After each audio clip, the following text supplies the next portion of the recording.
Welcome to Live Your Passion. I'm your host, Alex Stephen from Life Transforming Treasures. On Live Your Passion, our guests share their stories and challenges and how they overcame and embraced them.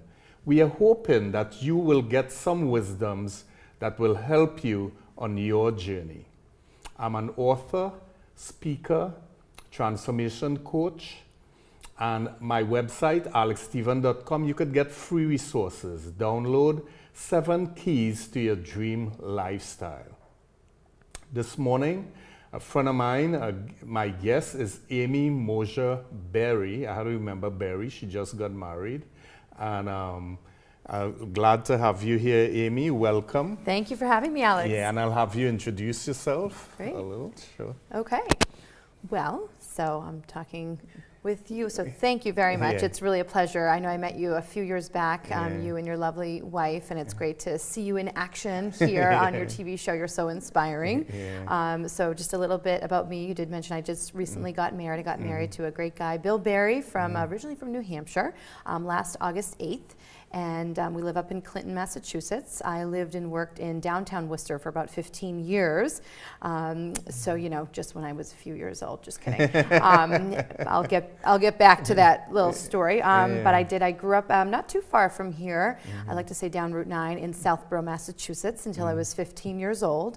And then my dad decided we should move to East Texas. So when I was 15, and it was the April 7th, to be exact, of my freshman year of high school. I went to Algonquin Regional High School in Northborough. And then we just picked up and got a U-Haul truck and moved on to East Texas. So that was something else, Alex, I'll tell you. And it really shaped me because I got to really break outside of my little central Massachusetts bourbon bubble and got to see the world through very different eyes, and I'll leave it at that. But we did eventually come back. You know, graduated locally from high school, and I was the first in my family to go to college. I was fortunate to go to the University of Vermont, or UVM, and studied environmental studies and Spanish, believe it or not. And the joke was there was about 5 Spanish-speaking people in Vermont in the 90s. So I traveled abroad. I sort of got the international travel bug. I studied in Costa Rica, and I've been to a lot of different places in the world, and came back to the Worcester area. I was recruited to do an AmeriCorps position. AmeriCorps is like a domestic Peace Corps program. And then I was fortunate to pursue a graduate program at Clark University, and I had been, you know, doing community development work in Worcester for the last 14, 15 years. Yeah, well, April 7th, that's a lucky day. That's Raz and my anniversary. Wow. Yes. Wow, well. Yeah, and I love Burlington, Vermont. My first job with Bank Boston as an auditor, they sent me there. Oh, nice. For a couple of weeks. Very walkable city. Yeah, and Lake Champlain. Lake Champlain. Yeah, very nice in the fall. Beautiful, yes. Yeah, very nice. So, you know, I know you have a great story. So we'll get started with, tell us a little bit, you know, growing up, some of your dreams, what it is you wanted to pursue in life. Sure. Well, I was a kid that loved playing outside. You know, it was like I could go just hours, and, you know, it was me, and I'm the middle child, so I have a younger sister and an older brother, and looking back, I'm like, wow, I really sort of directed my sister, kind of bossed her around a lot, actually. But she was, I'll give her a shout out, Emily, or her name now, Naomi. So she was just an amazing little sister, and we got to play outside a lot. And I just, you know, when in doubt, I would just, you know, get my hands in the dirt, and I'd be digging around. I'd be looking at insects and worms, and, you know, I would do a lot of gardening with my family growing up. And the joke was, for some reason, I used to love scallions, so like the tops of onions. And I would, when I was 4 years old, I would like find the scallions. I would put them in my pocket, Alex, and I would climb trees in our backyard, and I would be like a little animal eating scallions up in the trees when I was little, and my parents would come out like looking for me. It was probably a meal time or what have you, or maybe a little concerned, where's Amy now? And they'd usually look up in the trees, and I'd be sitting there either reading or eating little vegetables in the trees. So that's where the green stuff came from. It's really funny to hear me to say that and share that story, because I just really loved the simple things. And we moved when I was 5, but still within the same town of Southborough, and we got to get a bigger backyard, which was amazing. And I was very happy just poking around in the backwoods, and I'd be hiking around with especially my dad and my brother,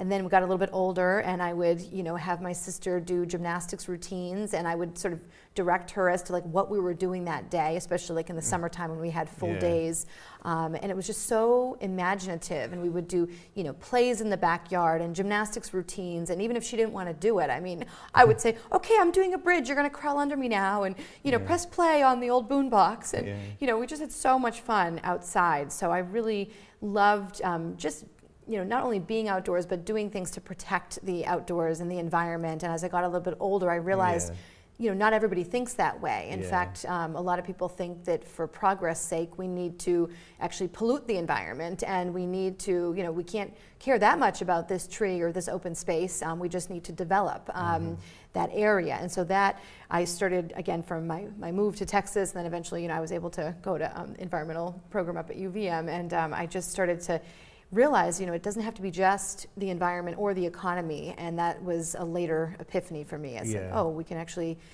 have a healthy environment and economy, and I think we're seeing that more today, which is pretty exciting. People more conscious. It's more. So you had that from an early age, very from playing early. Outdoors. And I miss that too. I grew up on the islands, Trinidad. Okay. And we were outdoors a lot. No winters there. Right. So, right. I miss that, and what they call now organic food. We grew up on that. Right. We didn't know the word organic, so I miss the outdoors and that type of living. But I live next door to Southborough now. So that's so funny. In Marlborough, So, it's pretty good. So you had those, from growing up playing, you had those, sort of love for the environment, so to speak, and protect it, and eating scallions. You can't get greener than that. Right, but, right. I know. All organic. So it's good. So tell us a little bit. You had that dream. That sort of purpose. But you went on, you went on to school, you went on to different things, different jobs, before you got to really realize, doing that sort of thing. So share with us, your journey, some of the different things, some of the things you enjoyed and some of the things you didn't enjoy. Sure. And I'm not going to talk too much more about Texas, but I do have to say, especially, for friends that may know my story, or maybe you're just hearing it for the first time, that really impacted me. I was 15 years old, and I just literally dropped into rural East Texas, where nobody even actually had heard of the state of Massachusetts. At that time, the children they learned Texas history and not U.S. history. And so I literally was in a classroom with kids who I couldn't understand. They were technically speaking English, but their accents were so deep that I really had a hard time understanding. And the joke was, when I went to Spanish class, being a freshman in high school, I started saying, okay, I can understand. For some reason, the accent wasn't quite as intense in Spanish class. But, I try to just keep it positive. But the kids in this classroom, they really had never gone outside of their immediate town in that area. They didn't know how to relate to me. Some people started calling me a Yankee. They didn't even really know what that meant. My dad was also, actually, after he had retired from both ironworking as well as the Marines, so he was building his flagpole business. That was one of the reasons he thought it would be a great spot, very patriotic, to actually do his installations and maintenance and repairs, and he would sell flags. And people actually wanted, at that time, the Confederate flag. And my dad was in a little bit of between a rock and a hard place. That's not really what he had. It was arguably quite racist and sexist in East Texas at that time.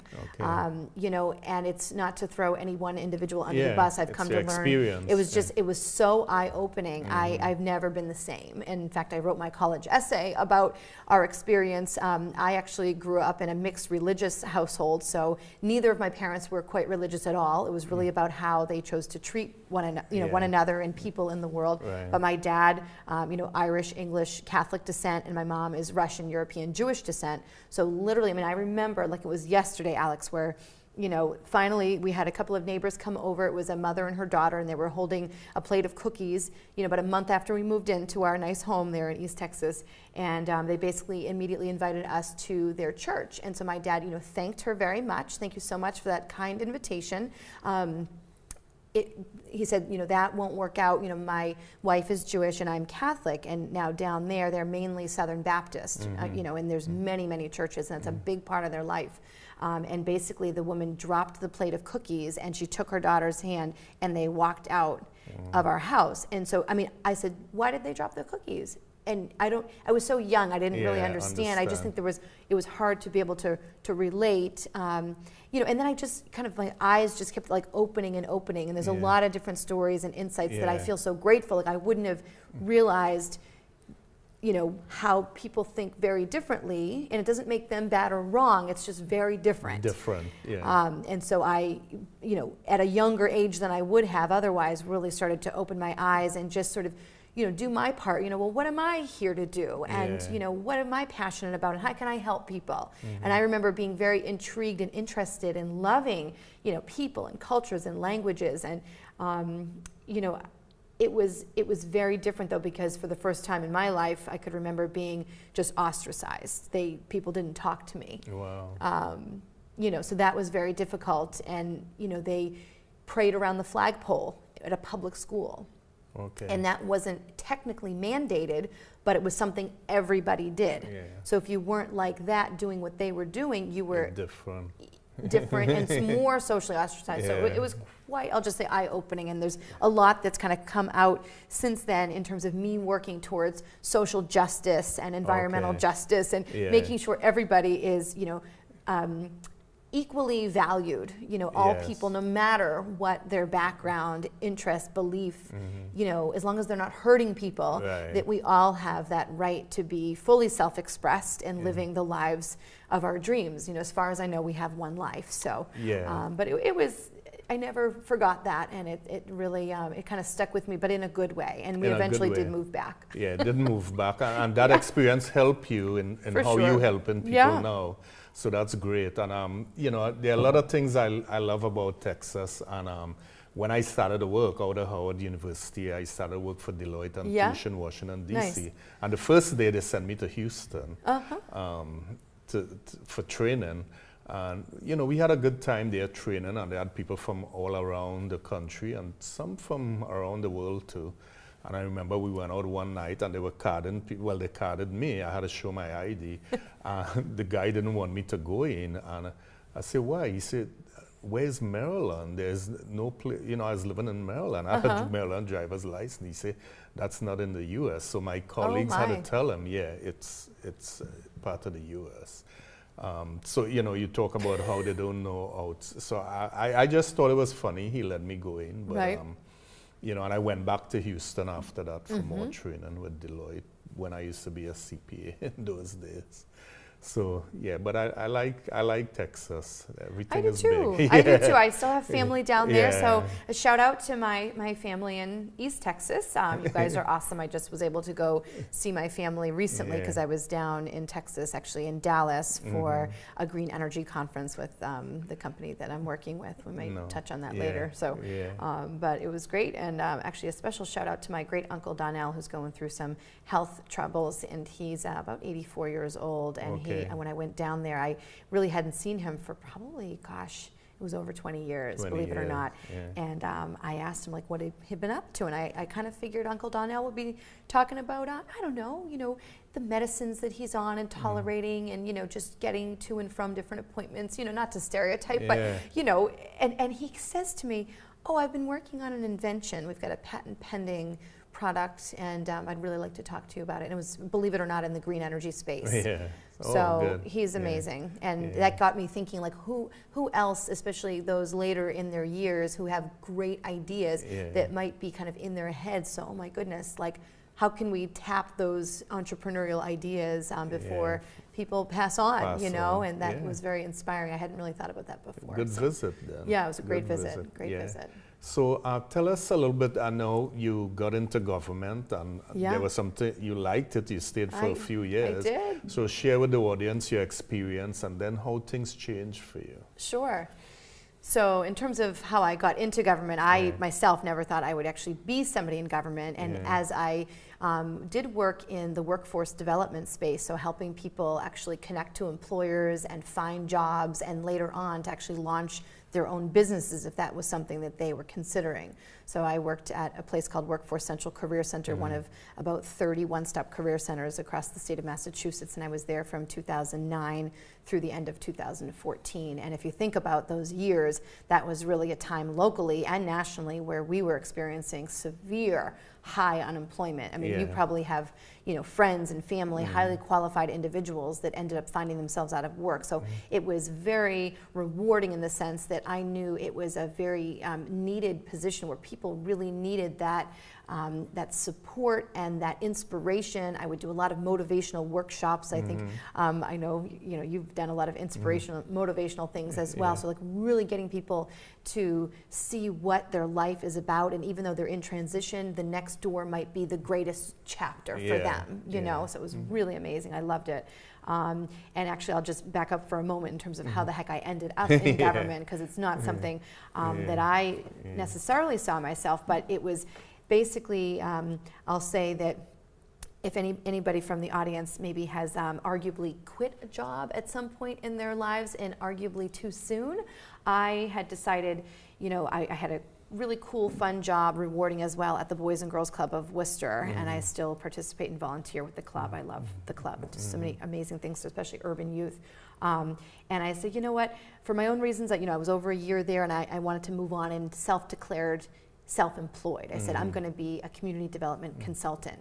Now, meanwhile, I quit too soon, not even to have put enough money sort of saved to even buy a laptop, Alex, right? So there I was, you know, I had my fancy graduate degree, and there I was, you know, working very few years in the field, and I said, I'm going to work for myself, but I didn't do the work you're supposed to do to actually position yourself to do okay by yourself.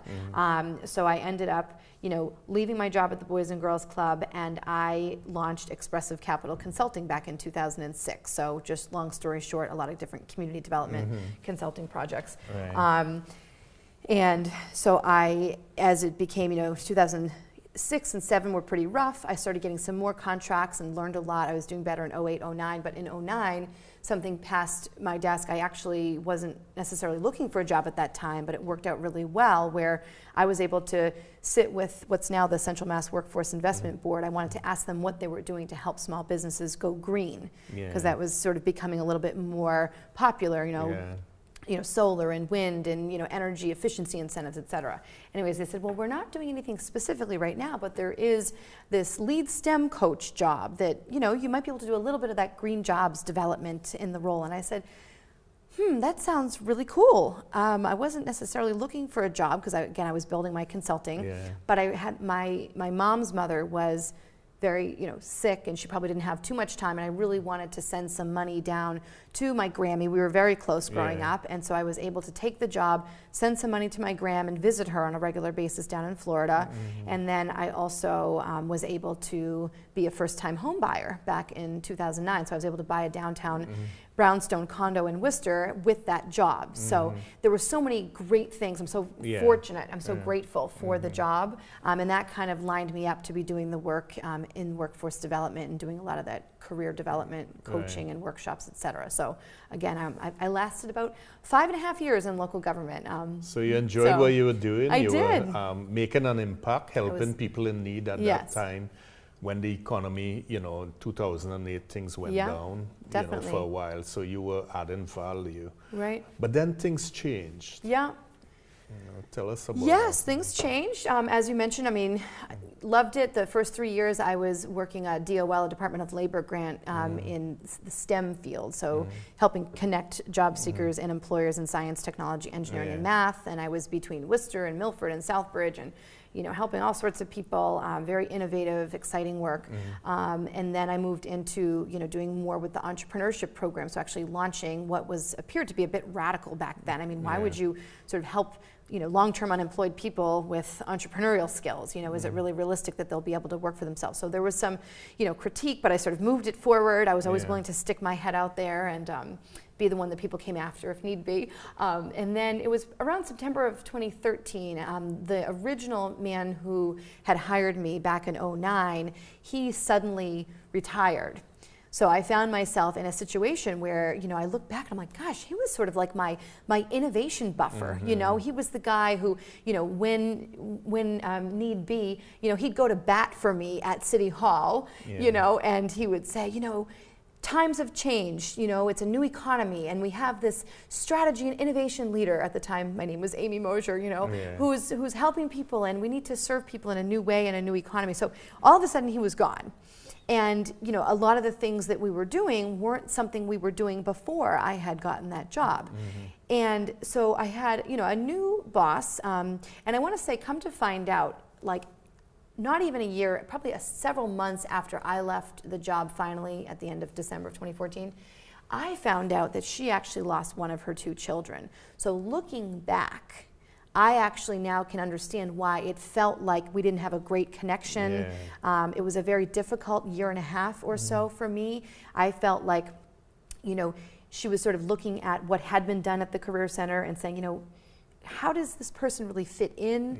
And we just weren't clicking, weren't totally seeing eye to eye. But I mean, beautiful woman, good woman, and I ended up just basically, for my own reasons. And I think also, to be honest, Alex, having those aspirations to return to being self-employed entrepreneur and having that freedom again, because that was more sort of like the cloth I was cut from and more of what I saw myself doing. And I basically just said to her, it was somewhere around Thanksgiving of 2014, and I just said to my lovely boss, I said, it felt like a breakup conversation, Alex. It was like, it's not you, it's me. I said, I've been struggling. I said, I've actually stopped liking who I'm being as a human being coming to this job.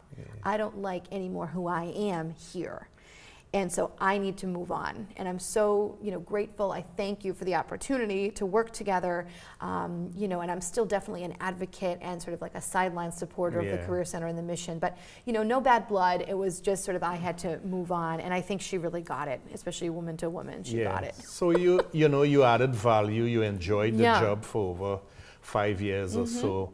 But you made the decision. You saw it wasn't really what you were doing and where you wanted to go. But you made that decision. You didn't stay that long and drag it out. You made the decision. You took the risk. And that's what people have to understand. Sometimes things happen. You said your boss retired unexpectedly. These things will happen. Unexpected things will happen. The question is, how will you react to that?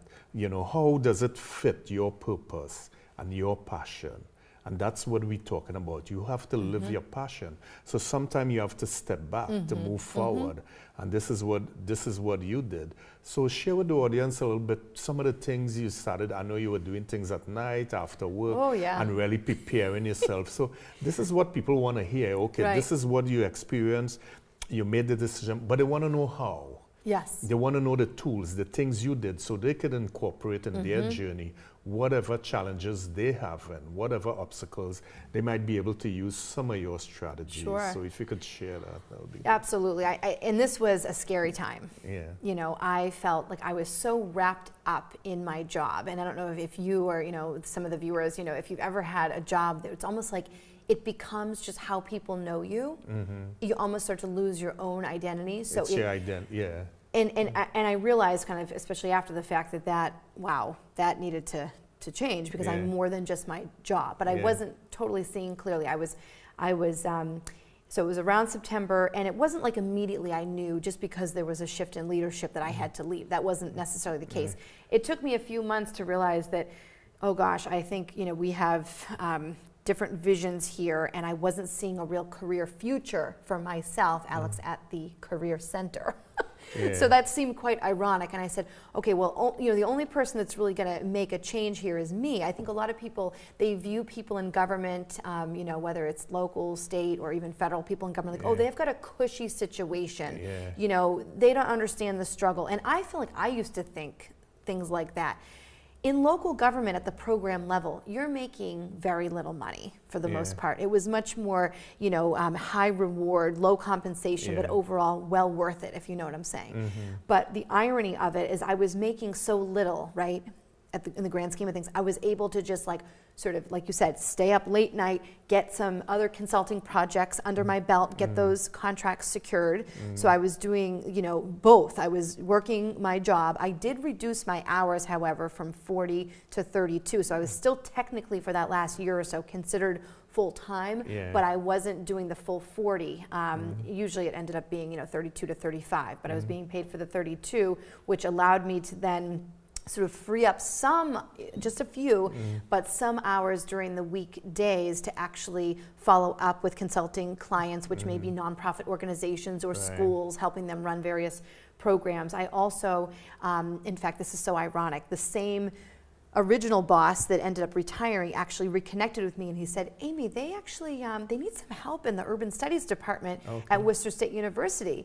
And I'm thinking, Don, when am I supposed to do that? Right? But I made a bold request of my new, employer, my new boss, and she was great. She allowed me the flexibility to actually teach in the morning and then come and stay later on some days. So I was able to then start that where I'm an adjunct professor still actually at Worcester State University.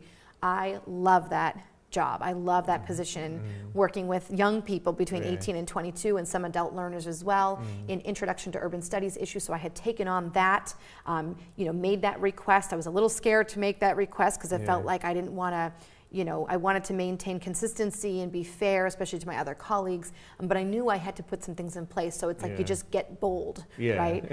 So between the consulting projects and then, the taking on teaching, which I, started out doing one class, I'm now teaching 2 classes on a regular basis at Worcester State. And then I'm very much invested in a green energy business. So I'm finally really working back in the field of environmental education, teaching people that anybody who pays an electricity bill can, in a deregulated market, right, and that's probably a longer conversation, but if you have energy choice, people can actually choose green energy from local green suppliers.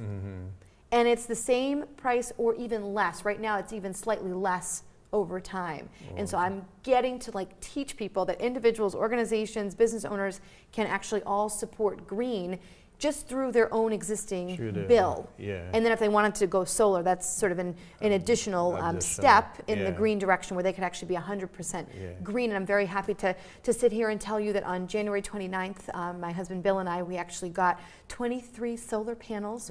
We signed a power purchase agreement, and so we are 100% green living in Clinton. So I'm very proud of that fact. And so for the audience's sake, when you're making that transition, as I hear it, you're putting in more hours because in addition to the 32, then you started to teach, and you were doing research and getting, consultancy jobs. During the night, you're putting in more. So the thing is, so the thing is, it's not always a clear-cut transition. No, it wasn't. It takes a lot of sacrifice. It takes a lot of discipline. It takes a lot of persistence, and that is what we're hearing from Amy's story. So this is what you did. You took on more in order to get where you wanted to be. Right. So tell us now. I know you describe it as freedom. You're happy. You're married. A lot of things in your personal life. You're consulting. Being an entrepreneur. You love being a professor. So things opening up. For you. It's never done. It's always. We always see ways we could improve. So tell us a little bit, tell the audience where you are now so they could see from where you came from, the different obstacles and challenges you had, you know, the extra time you had to put in. Yeah. Where you are now, how you live in life. Well, you know, in getting to where I am now, I mean, Yeah. I absolutely, I was lucky if I was sleeping 4 or 5 hours a night. So I wouldn't recommend that to the viewers, but there is some sort of point where you just have to like get a little crazy and just say, I'm not going to continue living my life this way. And there's nobody else that I'm looking at or to sort of like come and save me. You know what I mean? It was really like, I'm really very much, you know, independent, and I was proud of that fact. And that I think really fueled me to be able to, you know, work late into the night, get up, still go to my full-time job, you know, and I have to tell you, and I know you mentioned, you know, being married, which is definitely a great victory and a feat, especially having finally, you know, met and waited for the right person. But I want to say too, and not just for the women, but for women or men that are so focused on their professional career, you know, not so much in their 20s, but especially in your 30s, if it is something that you think you do want to, you know, on a personal note, get married, perhaps even still have a family, or have other personal goals and dreams that you want to pursue. I mean, I just wanted to, you know, to say to, you know, from my own experience that I realized, you know, I wasn't making any time for dating and really dating the kind of men that I was sort of suitable with, you know, and I realized, you know, so much of my life was being sort of just taken over by my work. It felt like there was no time for anything else, and it was exhausting. I wasn't taking care of myself. It was all about the work. So I feel like I sort of had an epiphany that wasn't working for me, and that's not how I wanted to live my life, especially wanted to develop my personal life a bit more. And I just sort of said, okay, for the next 5 months, I'm going to be kind of psycho. I had to warn my friends and family. I had to be with the fact that I wasn't dating as much as I wanted to for a certain period of time. And I had to really put certain things in place and sort of ramp up, as you mentioned, the consulting, the teaching, the green energy work, all on the side of my full-time job. And so I kind of prepped mentally some of the people, including, you know, my mom and close friends and people that like are used to hearing from me a bit more. And I said, I'm going to, according to you, kind of go under a rock a little bit, because I've got to put some things in place to create my new life. So I think just giving people that heads up that I was really focused on getting back to being self-employed and really sort of reinventing Expressive Capital Consulting after so many years of it being sort of under the rock. So and now, I mean, as you mentioned, I mean, I'm you know, on a regular basis, I teach on, you know, Tuesday and Thursdays. So that's really my teaching day down at Worcester State University. And, you know, I'm fortunate to have different interesting consulting projects. One that I'm doing right now is in Worcester. There's people actually in this area may be familiar with a SMOC. It's a social service, human service agency out in South Middlesex Opportunity Council. And they recently have rolled out what's called SMOC Financial Services at what used to be the MLK, the Martin Luther King Business. It's now called the Martin Luther King Business Opportunity Center, which is a division of SMOC. And they are now making small loans available. So for brand new startups, that was up from $12,500. And for the more established businesses, they're making small business loans up to about $25,000. So I'm sort of consulting with them to make sure that they're offering the right entrepreneurial curriculum, making sure that they're sort of meeting certain gaps and, you know, taking on opportunities within Worcester because they're less familiar with that market. So that's an example of a really cool consulting project right now. And then and again, you're enjoying all of that. Freedom. And But it takes self-discipline. It takes discipline. And what I hear you saying is, you know, there are times when you have to immerse yourself in all this stuff. And what Amy is saying, there comes a time too when you have to, you know, balance. You know, your personal and you're gonna spend a few months, you know, immersing yourself in learning stuff, trying to get, you know, get out of the transition, get to where you want to be. But there comes a time when you have to balance your health, your personal life, your career, and all that, because life, you know, time doesn't come back, so we have to use it wisely. And so true. You know, that's what I'm hearing from you, from your story, from your experience. So I know you've given back a lot. You're in a lot of groups, and you're giving back a lot. You're doing you have your own show. You could talk a little bit about that and some of the groups that you're in, so people could hear how you're giving back now, where you are now in your life. Yeah, I mean, one thing I'm really excited about, and honestly, sort of, I'll say this humbly, proud of myself, is that there was this favorite thing toward the end of my job with the city of Worcester, and I was able to launch a TV show. Spotlighting at the time when we first launched, it was August of 2013, we launched the Exposure with Mosher TV show. So that, of course, rhymes with my maiden name, so I'm, professionally, I'm Amy Mosher-Berry, hence the 3 names. So we were able to spotlight, at the time, it was work-ready job seekers and early-stage entrepreneurs. And when I wrapped up with that job, I said, this is something that I think has a big future, can help so many people. So I'm still going to take this on, and I tweaked the subtext. So now the subtext, the mission of Exposure with Mosher is spotlighting entrepreneurs, innovators, and good news. So like you, Alex, bringing positive, good vibes, transforming those headlines. If we look at the world today, I would agree that we need some more positive things. So I said, let's keep the show going and sort of, tweak a few things about it, but basically, we've had 59 episodes available, all of which are online for viewers' viewing pleasure. They can just Google Exposure with Mosher.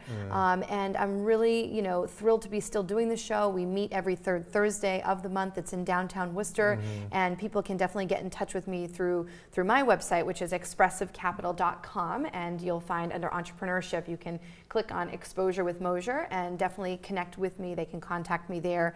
If they themselves are entrepreneurs or know people who are looking for exposure, more visibility. And we have had so many just incredible entrepreneurs and entrepreneurial minded people, from young people to much older people and everywhere in between. So let's hear about those great ideas, especially if you are in more early stage startup, or maybe you've been existing for a while but you have a new program or product line that you want to get that exposure. I'd love to see more of those folks on that's the show. great. That's great. And hopefully one day I'll be on your show. Absolutely. let's say it and make it happen. I'm booked happen. out, believe it or not, until about July. So that's August good. or after. We'll get it done. After summer. After I'll be summer. doing some traveling Deal. too. And tell us about some of the groups. I know you Women's Group and the Rotary and some other groups where you've given back. I'm very active with the Worcester Rotary Club. In fact, when I was in high school myself, I was fortunate to get a $1,000 scholarship from the Rotary Club. It was in Northborough, and that always stuck with me, and that really helped me actually buy my books freshman year up at UVM. So back again, it was 2013 as well. I don't know if you know a man named Dr. Satya Mitra. He is amazing.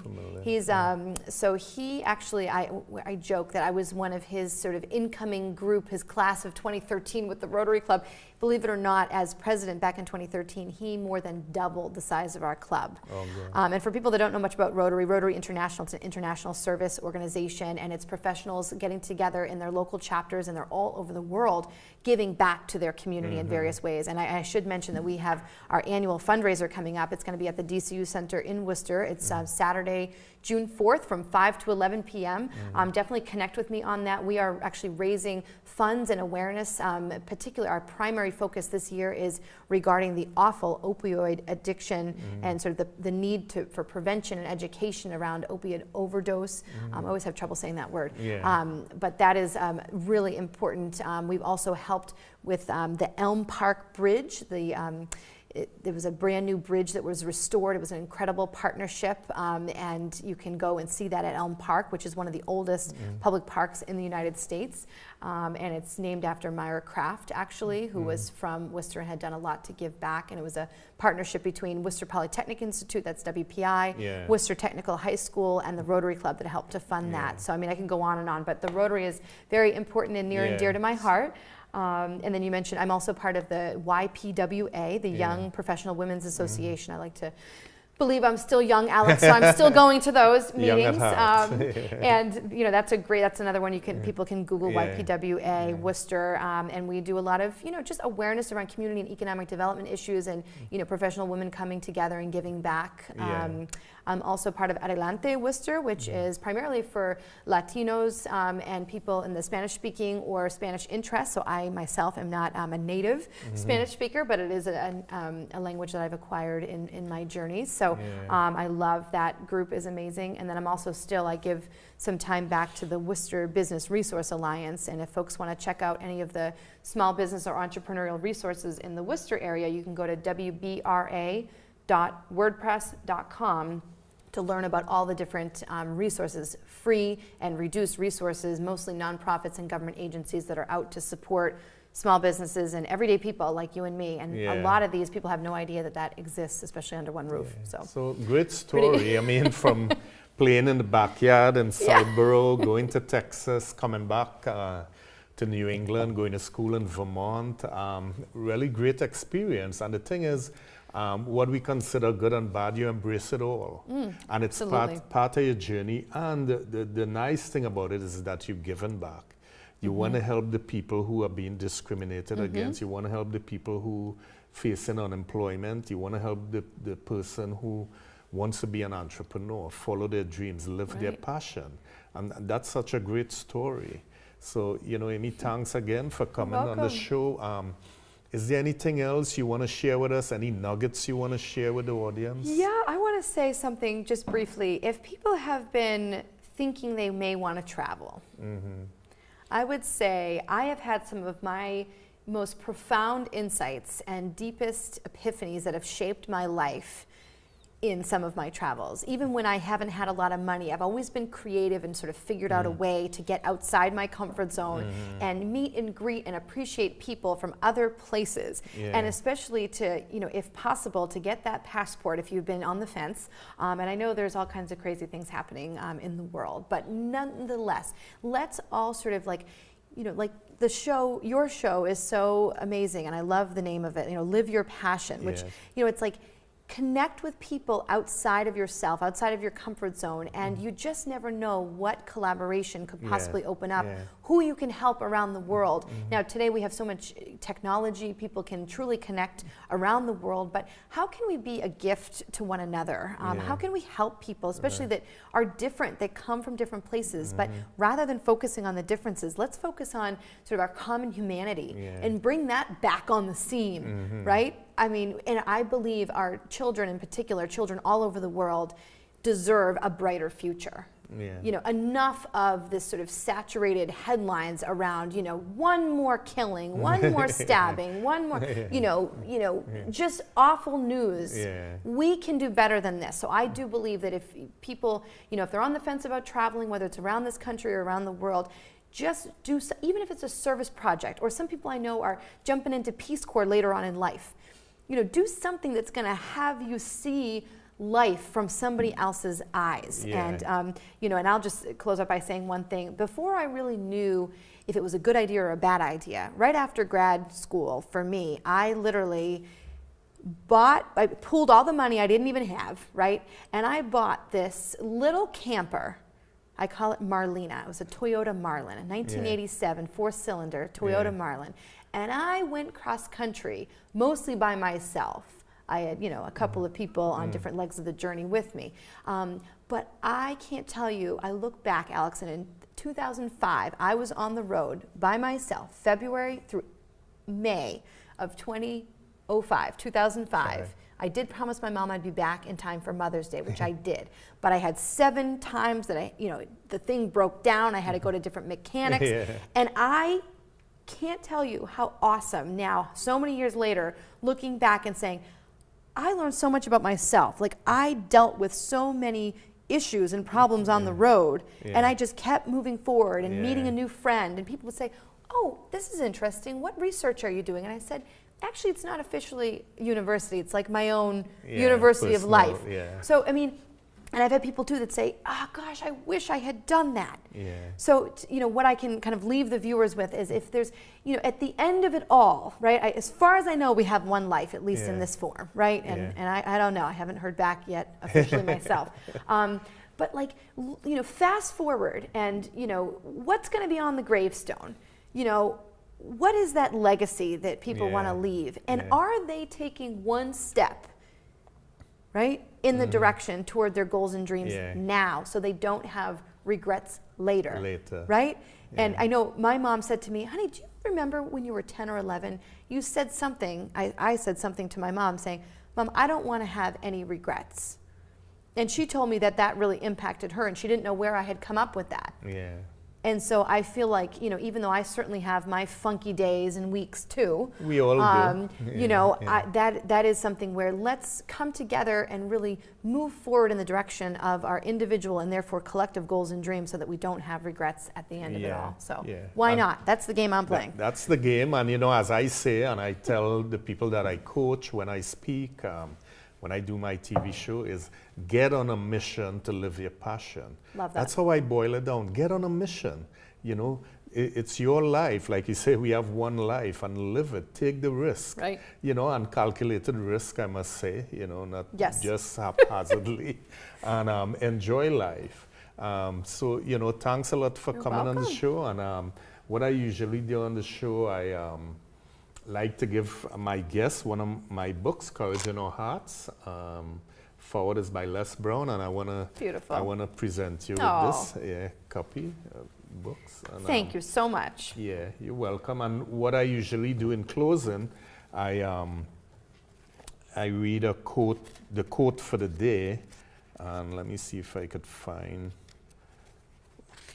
Today's quote is, I have learned that people will forget what you said, people will forget what you did, but people will never forget how you made them feel. Maya Angelou. And this is from my book, Inspirational Life Quotes, a compilation for your daily motivation. It's all on Amazon. And I have 2 other books that's on Amazon also, IP Goals Made Easy and Discover Your Inner Treasure. And also have DVDs. This one is with a interview I did with my son, Larry Stephen. He's a professor and just got promoted. He's deaf and got promoted to Deaf Studies and American Sign Language at Northern Essex Community College. Wow. He's the chair, the youngest, first deaf and minority. So he's breaking a lot of barriers, and all this is on you know, on my website. You could get free resources and see what other resources I have at alexsteven.com. So how could people get in touch with you, Amy? Sure, they can go to my website at expressivecapital.com. That's expressivecapital, CAPITAL.com. And they can also email me at Amy, that's AMY, at expressivecapital.com. Yeah, so thanks a lot for you know, viewing today, and we'll see you next time on Live Your Passion. Thanks a lot. Thank you very much. Yeah.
You're watching Medfield TV, community shows.